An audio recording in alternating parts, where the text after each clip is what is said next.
ងឈឺចាប់បានបកស្រាយថាទុកស្នេហាធ្ងន់ជាងផែនដីប្រដែលស្មោះប្រុងប្រណីបើចាញ់ឆោស្រីត្រង់អេរិយាសុភាពណាស់ថ្លៃគួរអាណិតមកផ្សងជីវិតឆ្នៃជោគវាសនាដល់ក្រុងអូនប្រឹងធ្វើការឲ្យរៀបរាលងហង្រតីបានដាំការប្រណិតមួយដើមនេះខំរាំងសាស្រោចទឹកជ្រោយពូនដីនៅតែសុំនៃត្រួយស្នេហ៍ចង់ឆៃជីភូមិរាការត្រែងចាំងក្លិនសូបិនពេញដោយតណ្ហាផ្លែមួយតង10ជីវ៉ាដៃមឹកភ្នែកអាបជាស្ពានប្រស្នេហ៍ចោលមួយស្ទូចមួយគិតពួយជំនួយស្រែកឃ្លានគេស្មោះនៅទោះបំពេញអូនហ៊ានព្រួលព្រើអ្វីម្លេះមិនចាំបណ្ដាំពុកម៉ែ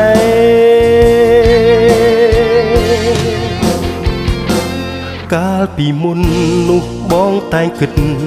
ថាវមិត្តស្ងួនអលើសគេបែអូនភ្លេចខ្លួនខ្មែរលែងស្គាល់ភ្លឺស្រែគេកំណើតហើយគិតនួនអងពេលបងប្រវត្តិទៅគួកែថែចិត្តគុំនឹកត្រានត្រើយឯបងមិនសមឡើយទឹកភ្នែកឥតស្បើយព្រោះតូចតន់គួសាវ៉ាទៅទៀតចិត្តស្វាននឹងចារឹករឹងដូចត្រីទឹកជន់គ្មានថ្ងៃគ្រប់គ្រាន់បងផ្គប់មិនទាន់ក្រពះស្រី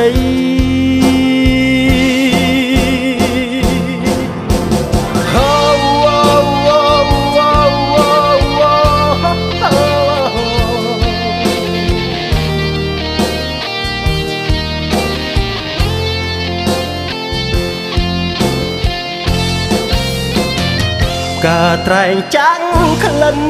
សូបិនពេញដោយតណ្ហាផ្លែមួយតង10ជីវ៉ា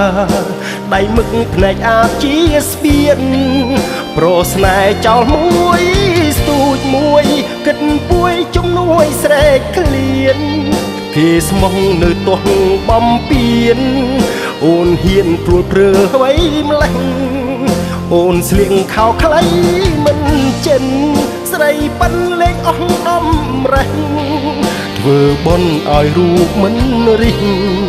ឈ្នះគេអ្នកក្រុងអ្នកមានប្រស្នេហ៍ចោលមួយស្ទូចមួយគិតពួយជំនួយស្រែកឃ្លានគេស្មោះនៅទាន់បំពេញអូនហ៊ានព្រួលព្រើអ្វីម្លេះ